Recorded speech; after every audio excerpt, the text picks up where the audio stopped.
Good morning, everyone. My name is Peter Constantino. I'm the Executive Director with Pennsylvania MGMA. Welcome to the 2020 Pennsylvania MGMA Virtual Conference. Our session, Emerging Providers Managing Millennial Patient and Staff Expectations, will be offered by Korom. We are pleased to have our silver sponsor from Remix Revenue Management Excellence to sponsor this session. It's my pleasure to introduce Keith Kettlecamp. Thank you very much, Peter. I appreciate the introduction.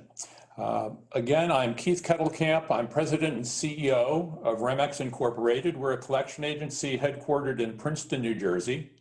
We have an office in Willow Grove, Pennsylvania, and we provide collection services both locally and nationally. I hope that you're all enjoying the summit as much as I have. The content has been wonderful thus far. And it's certainly a pleasure to be able to spend some time with you, even though we're a little bit distant at this point in time. Remex is a full-service collection agency, and we have a very simple philosophy. We are in the business of creating your vision of the ideal collection agency relationship. We enter into partnerships with our clients with the understanding that we need to learn about your business, specifically what needs are significant for you, and put together programs that are particular to solutions that you want to see. What is it that you don't have in your collection agency relationship currently that's important to you, and how can we provide that? Our clients enjoy features such as our web portal, which provides wonderful transparency to be able to go in and look at individual accounts or overall results.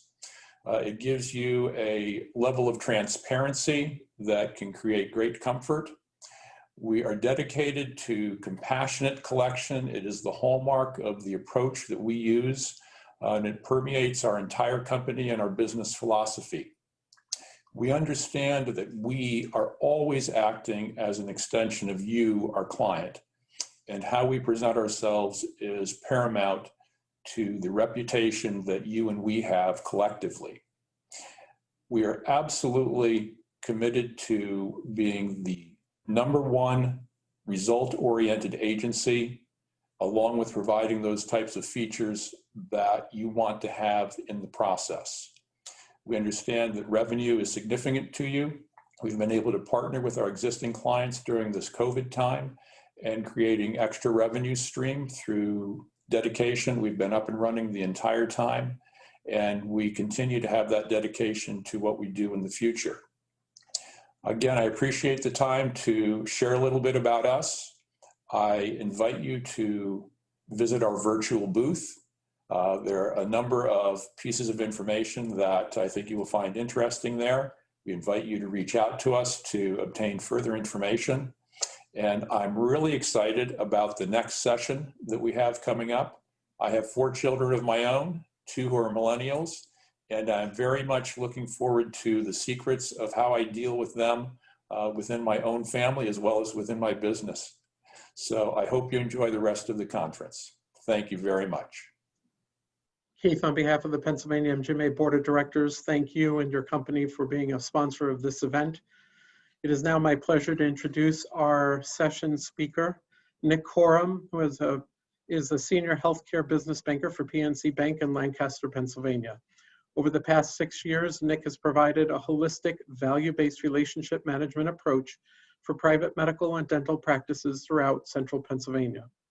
In November 2019, Nick created the first intergenerational employee business resource group with the PNC Central Pennsylvania market, which focuses on creating and engaging a diverse and inclusive internal environment with the focus on the 5 generations in the workplace. Nick serves as the forum representative and active board member for the Pennsylvania MGMA. Nick also serves on committee positions within the Pennsylvania MGMA chapter, serving on the education and membership committees. Nick received his bachelor's in science degree in international business and economics from Clarion University in 2008, and he received his master's in health administration from St. Joseph's University in 2017. Nick achieved his ACMPE certification in 2016. Please help me to welcome Nick Korom. Nick?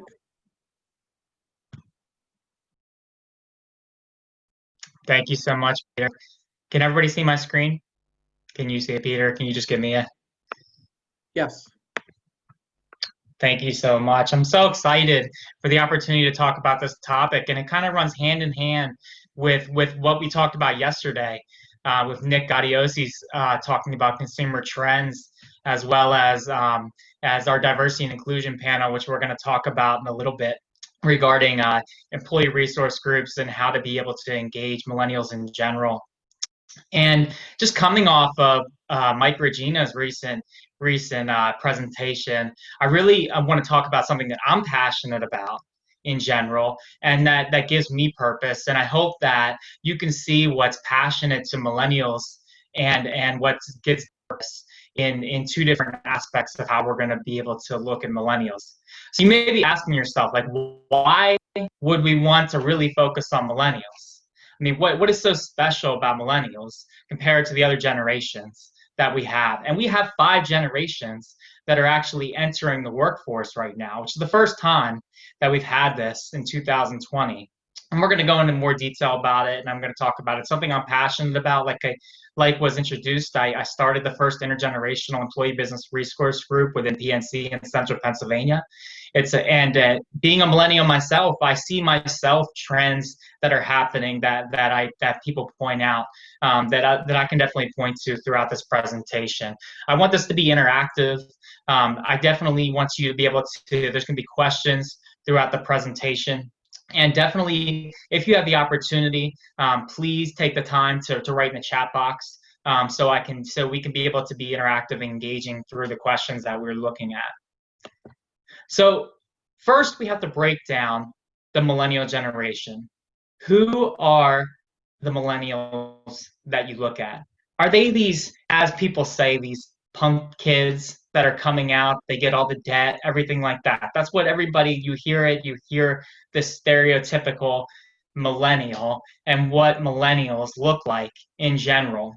But when you really break it down, with the exception of Gen Z, which isn't in this census from 2015, the millennial generation makes about 75% of the population, and you can see that their ages go from about 23 to 38 years old. So think about that for a second: 23 to 38 years old. So if you really break down, let's just say the 23 to 38-year-olds, those are the emerging professionals just coming out of school. And then you break it all the way to the 1982, which is the 38-year-old family, possibly with a family. They have kids that could be getting into that teen year, moving into it. So these are fully family-oriented people that are really starting to enter the workforce. And I have a little question that I want to give some time for people to answer. And in general, I apologize, I can't see the chat at the moment while this is up. According to Symphony Talent, a recruitment marketing agency, what percentage of the global workforce will millennials be starting in this year in 2020? A, 20%, B, 40%, C, 60%, or D, 75%? So I'll give you some time to think about that. I would love to see people's responses in the chat box if you can be able to write it in there.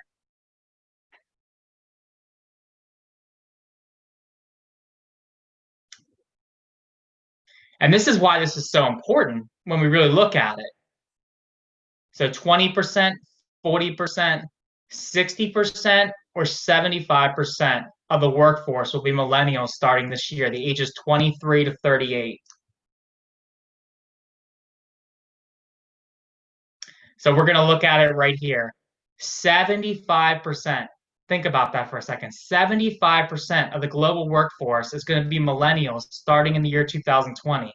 That's why it's so important that we need to be able to look at millennials and how their buying trends are, like Nick Gaudiosi talked about yesterday, and how we can be able to track the talent and the staff. That's also the providers coming out through med school right now. They are the future. They aren't just the future, they're actually the present right now. I mean, it's saying in 2020, they're 75% of the workforce. That's the data supported that they are a big big part of the workforce. They are the main consumers in the market right now.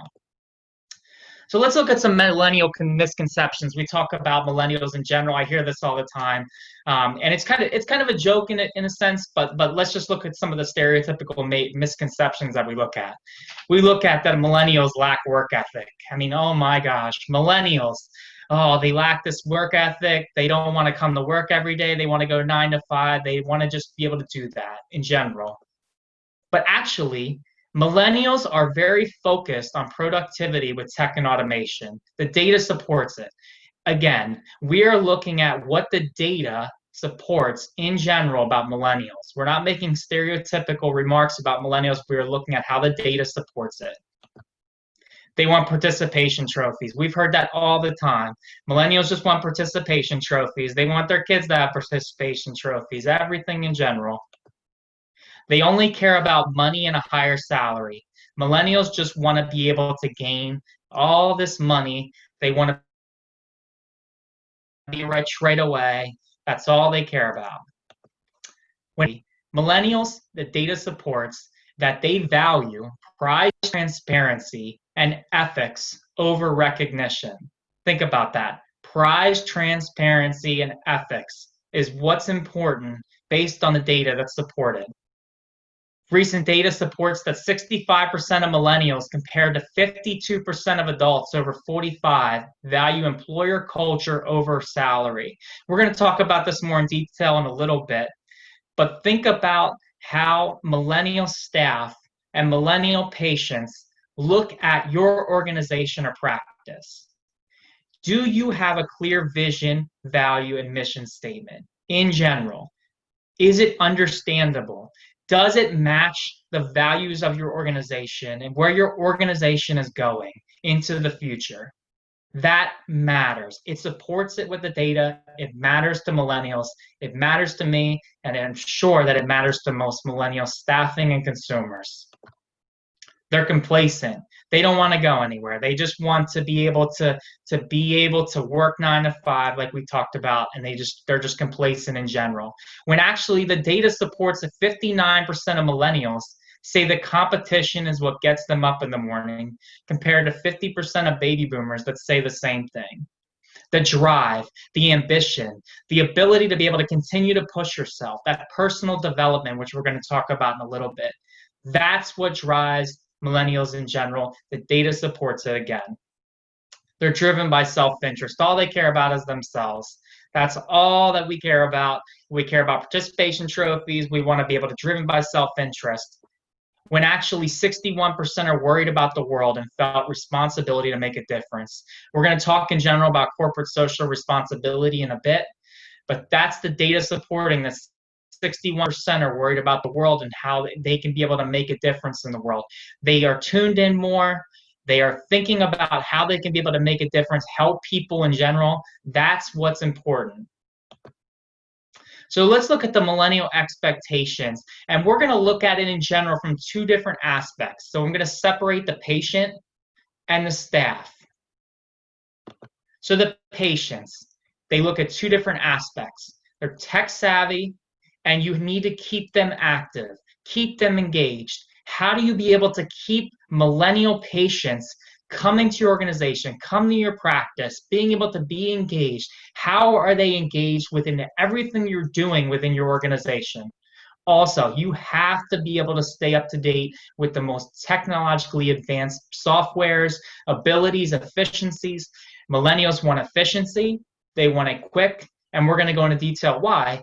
But in general, millennials see that as an opportunity to be able to cut time and be able to be more efficient in everything they do so it can be more effective. Then we look at the staff, which is separated from the patient's expectations.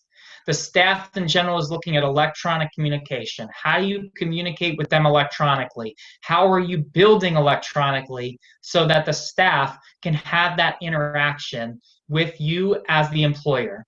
And then they're looking at corporate social responsibility. We just talked about that in general, millennials, based on the data supported, they care about helping, they care about benefiting, not just themselves, but people around them.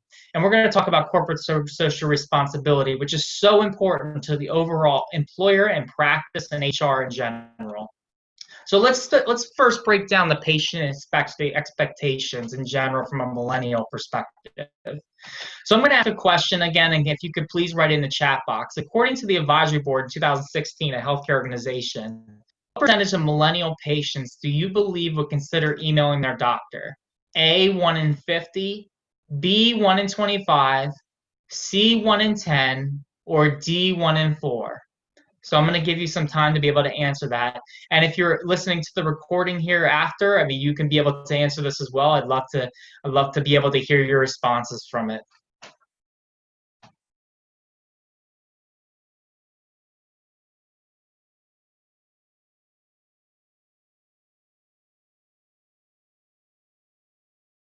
So when we look at that again, according to the advisory board, a healthcare organization, what percentage of millennial patients would consider emailing their doctor?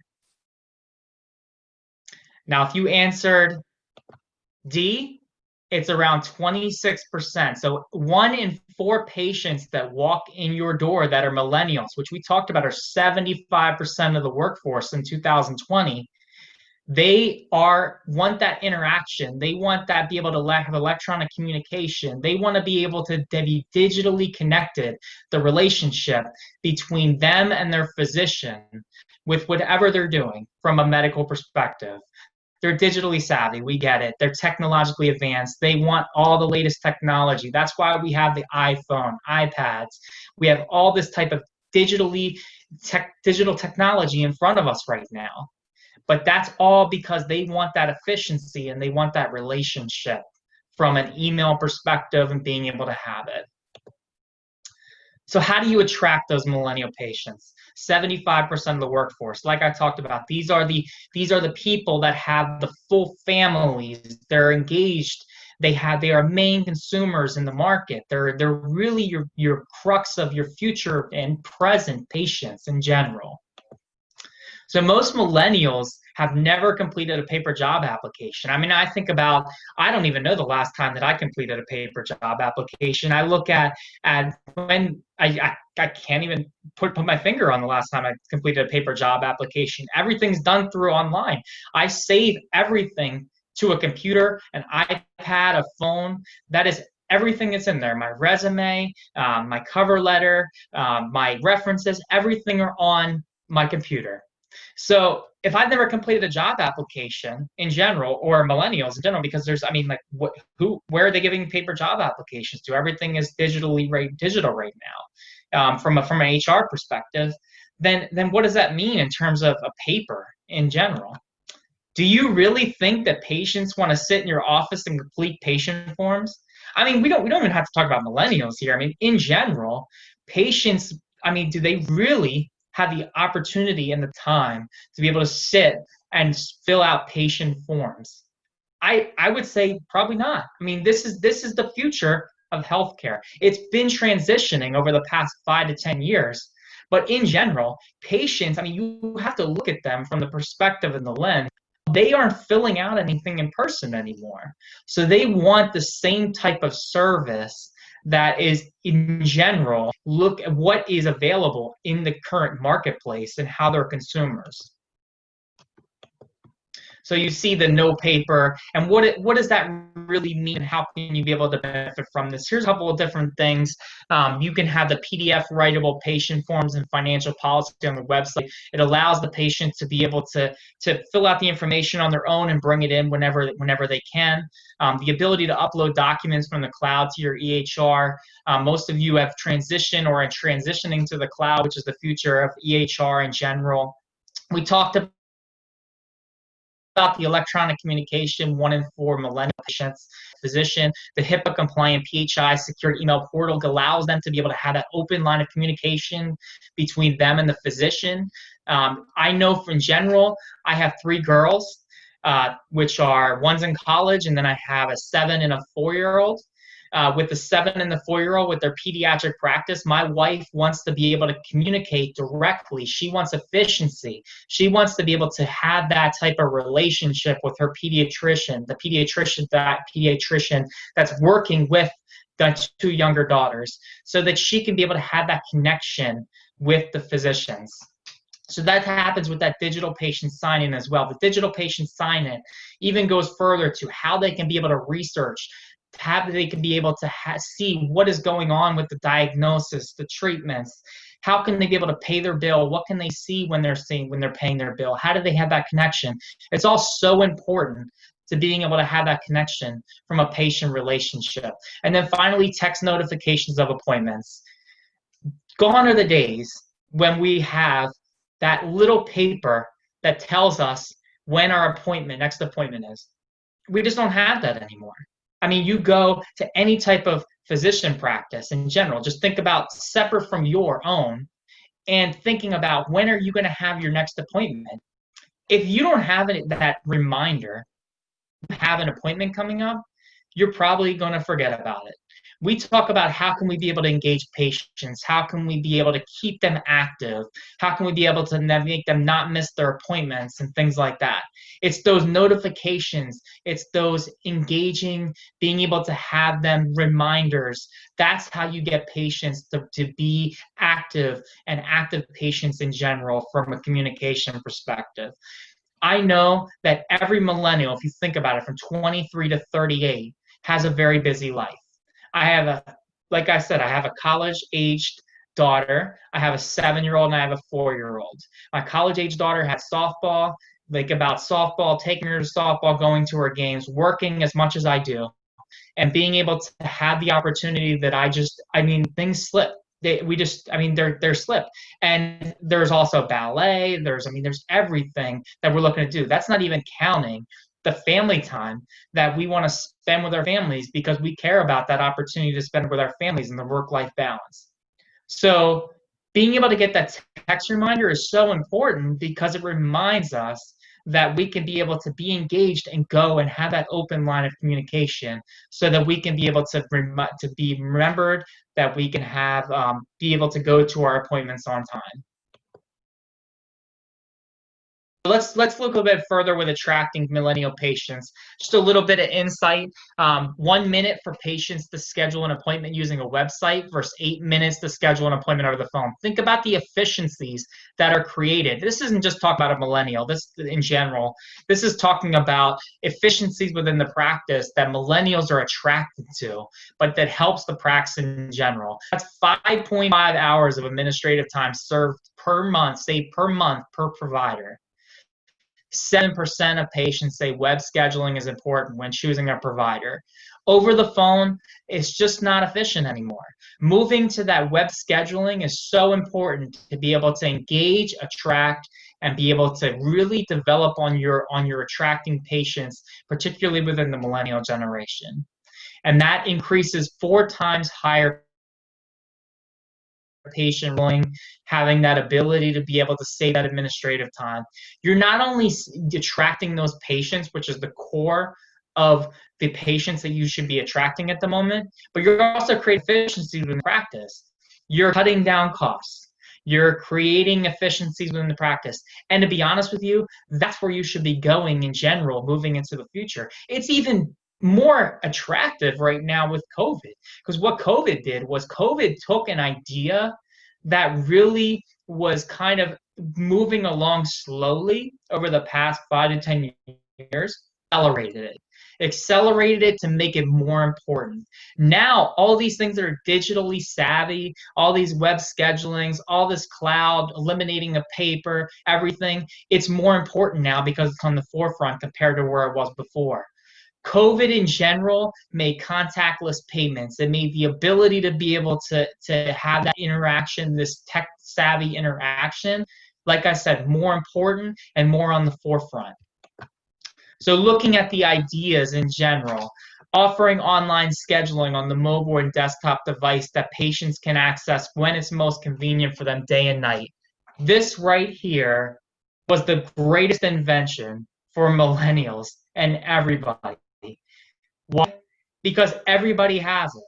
Everybody in general has a phone on them 100% of the time. Mine's not on at the moment, but everybody in general has this on them every bit of the time. Having the ability to be able to have a mobile desktop device that you can connect them with is the gateway to attracting patients through here. That's how you attract millennial patients. That's how you attract patients in general right now. But that's how you're going to attract millennial patients. We talked about text reminders. Why do you really think that patients, if they get those little cards, are really looking at them? No, they're looking at their text, because every time the text message comes through, they're pulling it out, they're looking at it, and they're seeing what the text message was coming from. That's where the attraction is through that cell phone.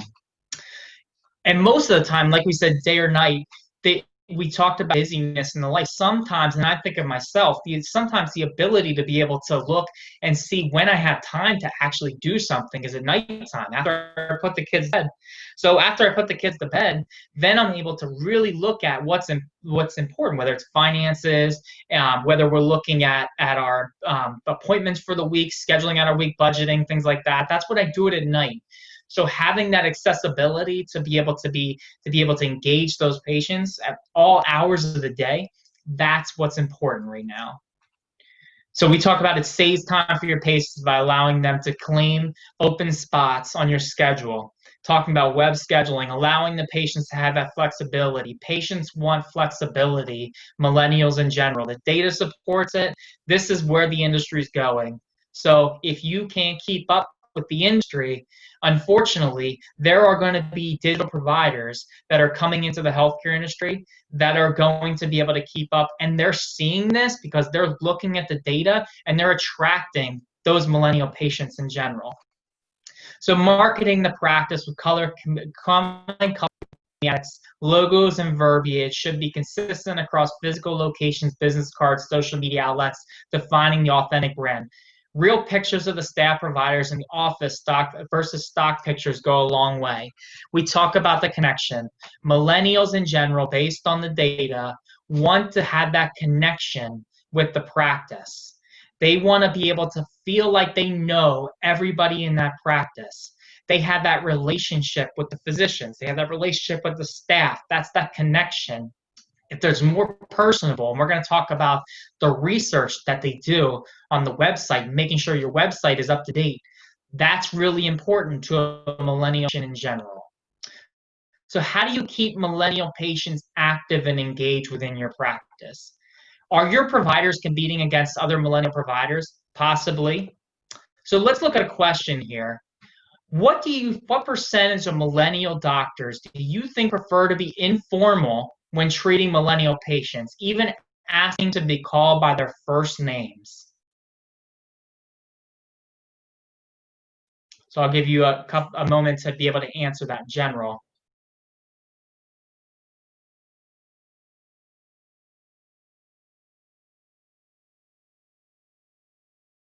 So again, what percentage of millennial doctors prefer to be informal when treating millennial patients, even asking to be called by their first names?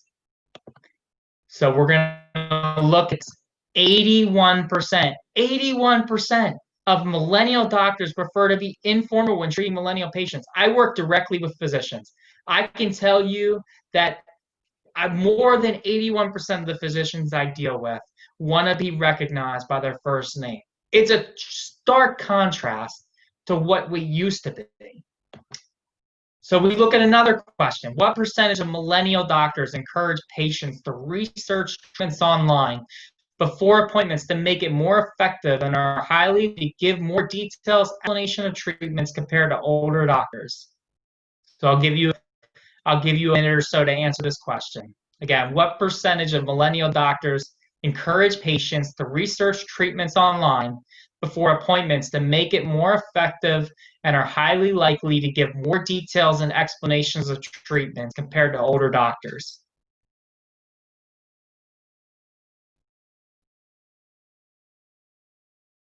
So let's look at it again. Not quite as high as the 81%, 71%. 71% of millennial doctors are encouraging their patients to research treatments online before appointments and make it more effective. So what does this mean? Does this mean that we just have our doctors just go around telling the patients to call them dude or bro or hey man, how you doing today? I don't know if that's really what we want to do, but I mean, like, but look at it in general, and how can we be able to answer this? I mean, a little bit less formality within the group could go a long way. If they're comfortable with a first name basis, we need to make sure that there's a consistent pattern among the staff and the patients so that there's a respect level, a trust level, but there's also that communication, that active communication, keeping patients engaged. Patients feel like they're part of the family within the practice. That's important. And after an appointment, you want to make sure that the patient researches the practice website to provide up-to-date information, treatment plans, diagnosis, research, and the latest advancement. Millennials in general are researching online more than ever. The data supports it. So how do you be able to get them engaged? You need to make sure that your website is up to date and active. And you want to proactively ask patients to be able to research your website. Make sure that they know exactly what's on your website and where to find things so that they can be able to research it. They may have already gone and looked on it, but to be honest with you, that proactive nature is going to go a long way. Let's look at keeping patients active even more. Millennial patients are looking for healthcare organizations that provide the latest technology. We get it. They're tech savvy. We love the phone. That's what we're all looking for. Besides digital technology in the practice, what other ways can we improve the patient experience and reappointment rates?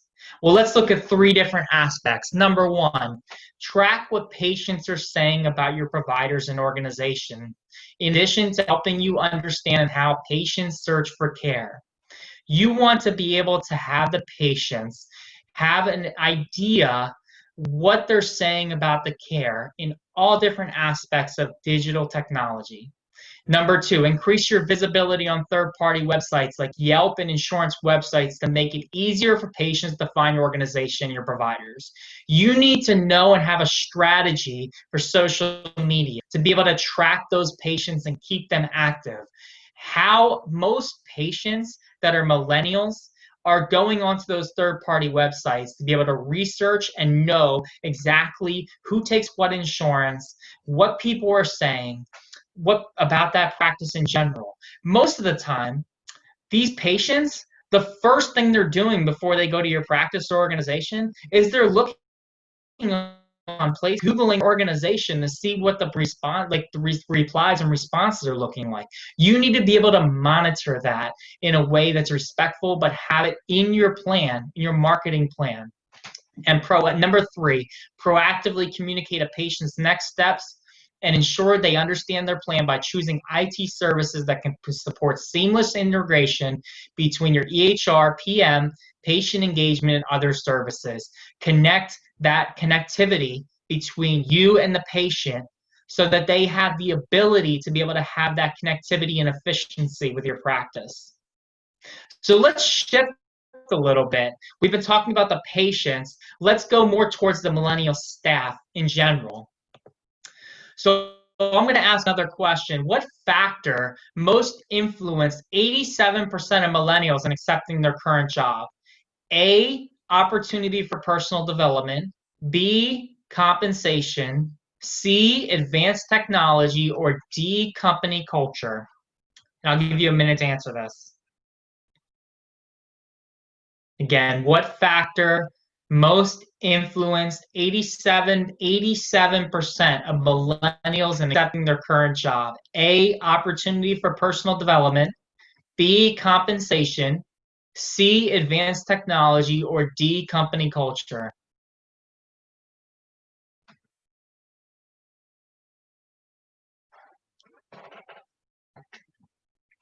So let's look at the response here. If you said A, opportunity for personal development, you're right.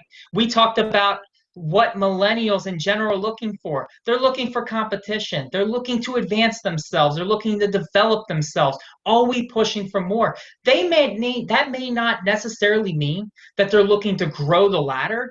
It means that they possibly don't want to grow the ladder, but they want to continue to develop their own skills and talents so that they can continue to push themselves to be better.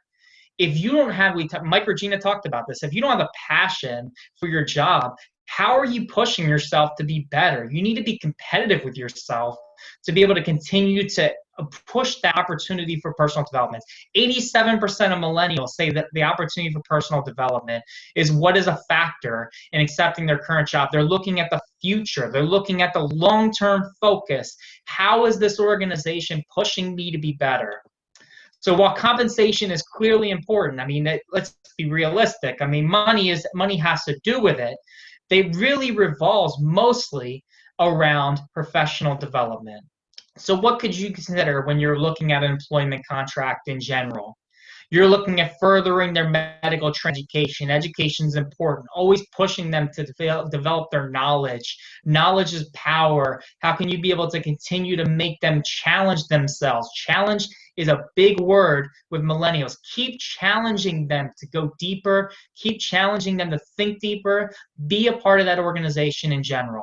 Leadership development. Leaders can come in many different sizes. When I created the Employee Business Resource Group for Intergenerational in Central Pennsylvania, it was to grow leaders within PNC and Central PA. It doesn't matter who or what position that person is in. In general, everyone is a leader in their own aspect. Doesn't matter whether they're an MA or they're a physician or they're a front office staff, they're a leader. They're a leader because they are connecting your practice with the patient, and they are engaging them into the experience that your organization or practice is developing. And finally, mentorship programs to online mini courses. Mentorship programs are so important. Being able to be a mentor or a mentee is powerful. It's the ability to stay engaged. Who is your mentor who helped you get to your position that you are in today? Don't you think that a staff coming in has that same want, that they want to be able to learn from somebody? They want to be able to be somebody. They want to grow. They have that passion to be able to continue to develop their skills and talents, and they want to learn from you. And honestly, if you're that mentor, you learn so much from being a mentor. I've mentored various people throughout this organization and PNC, and I can say that as a mentor and as a mentee, I've learned more as a mentor than I have as a mentee, because it allows me to be able to understand who I am and how I can continue to grow. So it helps everyone in the organization to have that type of mentorship skills. So let's dig deeper into the personal development, which we just talked about. 87% of millennials really value personal development, the opportunity for personal development. The millennial generation, unlike prior generations, are not intimidated to be more vocal about their demands. Their confidence makes them not only high performance, but also high maintenance. We look at it. It's not about compensation. They want everything. The reason why they want everything is because they want to be able to continue to develop. They want to be competitive. They want to be able to have that passion for more. A whopping 21% of millennial generations changed jobs in the last year, which is 3 times the rate of non-millennial generation. Why is that? Why do millennials jump from job to job? Look at it. It's the opportunity for more. It's the opportunity to grow. It's the opportunity because they don't feel like they're being valued in the organization. They're not being pushed. They're not being competitively marked within the organization. How is the organization developing? Do you know, this is not just millennials, but most people leave their job because of the leaders in general. The leaders are not paying attention to them. That's why people leave their jobs. They leave because they feel like they don't have that passion, like Mike Regina said, to be able to continue to develop in their job. Okay, we look at this makes setting expectations during the hiring process and ensuring they're engaged, their needs are considered with full transparency of the practice expectations. You need to be very clear about the vision of the organization. What are you looking for? Ask these probing questions, open-ended questions. What are you looking for in your career? How can we be able to get there with you? A leader doesn't speak down to the employee. They speak with the employee. They're able to guide that employee so that they feel a part and are engaged within that organization. So when you're looking at contract considerations, you want to understand the competitive landscape for compensation before making an offer. You want to be able to make sure you are right in line. And the MGMA has perfect data that's available to be able to look at what does compensation look like for a certain position, whether it's a provider all the way down to the front office staff. Everybody, you need to look at this from the data provided. You want to build in a budget for them to spend on furthering their education, continue to push them within their education. You also want to provide work-life balance opportunities, perhaps higher than average vacation times. We just talked about it. These are 23 to 38-year-old individuals. We talk about providers, work-life balance. Why is there work-life balance? Why is there physician burnout with work-life balance? It's because these millennials in general have kids. They have young kids. They want to spend time with kids. They don't have the time to be able to do a lot of different things. They want to be involved. They care about helping other people. They care about their families. That's important to them in general. So let's go to electronic communication. We talked about what engaging staff in general, electronic communication. How do you communicate electronically with your staff when you're looking for a new staff member or you're prospecting new opportunities for HR? So the job journey of a millennial is, as you would expect, very high tech. We talked about they don't have the option to do paper job applications anymore. They're doing everything online. They're communicating online. They're being able to, I mean, even in today's society, if you have an interview, I mean, you have a very difficult time being able to interview that person without communication. I mean, we live in a world right now where that's probably going to be the norm here for the next couple months, if not the next year in general. They'll research the practice social media presence before interviewing. Therefore, would benefit the practice to display the company's culture through these platforms. We've talked about millennials are actually researching, and the data supports it, researching the practice for the organization in general before they apply for the job. Not just because they want to know about the organization, they want to be a part of that organization. They're making the distinction about where they're going based on how they feel they're going to be a part of that organization. So you may consider Skype or similar interviews for the first introductory conversation. We have new abilities to be able to use Microsoft Teams, Skype, anything like that. It's important to be able to connect. Honestly, that's probably what you're going to be doing right now with COVID. Linking the practice social media for highlighting brand presence. Let them know what you're doing in the community. Let them know the interactions on social media. I proactively ask that person to be able to look and research your social media site. It matters. And joking around, take a first day Instagram selfie. You don't necessarily have to do that, but I mean that's a little bit of a joke here in general. So we go more. What percentage of millennials said the social media freedom is a higher priority than salary? A, 10%, B, 25%, C, 33%, or D, 50%? Again, what percentage of millennials said social media freedom is a higher priority than salary? 10%, 25%, 33%, or 50%? So let's look and see. If you said 33%, 1 in 3 millennials said social media freedom is a higher priority than salary. So what does that mean? That means that you encourage them to use popular social media sites. You want to definitely have an HR that like establish social media guidelines to your staffing, but in general, it's good for them to want to promote your practice or your organization. Make sure that they're positively increasing that social media presence for the organization. That's great marketing. That's how millennials are communicating in general through social media platforms.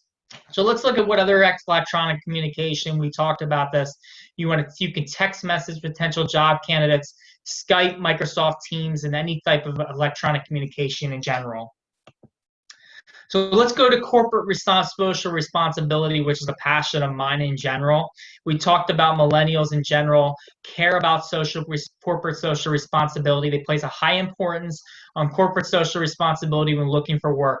The idea here is that corporations have an ethical duty to give back to the community, while volunteering is the most common way corporate social responsibility plays out. They care about the communities. They care about being able to be connected. They care about the organization, and the practice in general is being able to connect with the communities. Remember, you as an organization are a trusted advisor in your community. They see that. How are you connecting with the community? Let's look at what corporate social responsibility means. Volunteering. How are you volunteering in opportunities in your community? How are you being able to get engaged in those opportunities? Or do they feel like they're a part of it in the communities you service? Fundraising. So I look at PNC in general, which has a fundraising opportunity where they match with the United Way. Looking at those type of, in general, fundraising activities where they can be able to match, they can be a part of it, they can be engaged. That's important. Employee resource groups and inclusion initiatives. We just got off yesterday listening to Vic Venkataraman and Brian Courtney talk about employee resource groups and diversity and inclusion. Why is it important? We're talking about intergenerational, which is inclusion in general with the millennials, and we're talking about millennial patients and staff. But employee resource groups, as they define, are important because it engages them and it feels that they are inclusive into the organization. So if you didn't have the opportunity to be able to listen yesterday, I would recommend that you listen to that recording again so that you can listen to what Vic and Brian Courtney talked about employee resource groups. It's so important that people feel like they have a voice in the organization. Millennials want that voice in the organization. They want to feel connected.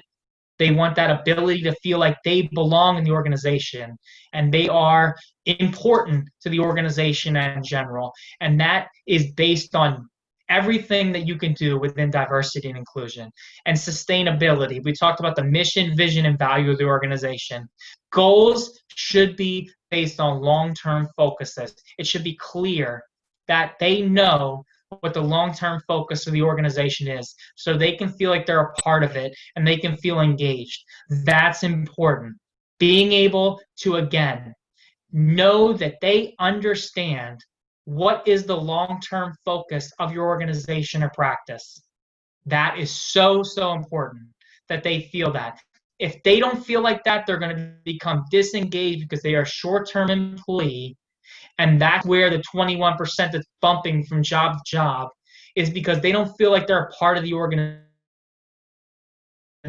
And I mean, when we look at it really in general, I mean, we've been talking about millennials, but we talk about the different generations in general, millennials, Gen X, and baby boomers. We're really not all that different when you look at the percentage in the data.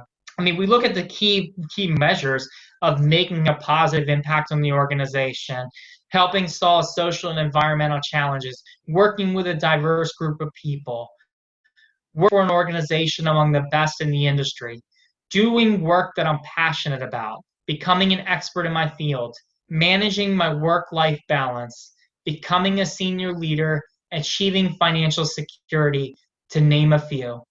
And you look at it, and the data supports that they're not all that different. As we've talked about, they obviously react differently to certain situations, and there's certain data-supported emotions that fall within the patients and the staff, but we all are inclusive into this guide in all of these different aspects of how you categorize the generations. So I just wanted to kind of end it a little bit with just a little last data point in general, and just coming from a bank, working for a bank. Everybody asks, why are you so passionate about healthcare? Why do you care so much about healthcare? And I mean, everybody would rather, honestly, go to a dentist than go to a banker. So what do I really know? But in general, I mean, this is important. So you need to be able to see that it's important, so that you can be able to grow from it into this new phase of consumers that are coming into the market. And in general, if you can be able to adapt, if you can be able to understand, and you can be able to market so that you can attract not only the best patients, but attract the best staff, that is where your practice and organization is going to succeed. So I'm gonna stop sharing here so I can see the chat box. If anybody has any questions, please write them into the chat box so I can be able to answer for you. But I appreciate everybody's engagement so far. If you have any questions, please don't hesitate to write them into the chat box. Nick, we do have a question. How many? That's an excellent question, actually... Paul. I'll have to get back to you on that. Okay. Paul, I'm gonna get back to you on that answer right there, okay?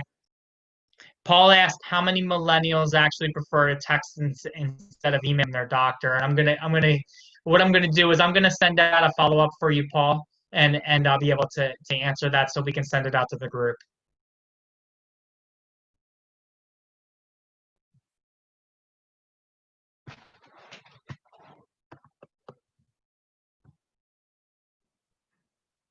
Any other questions?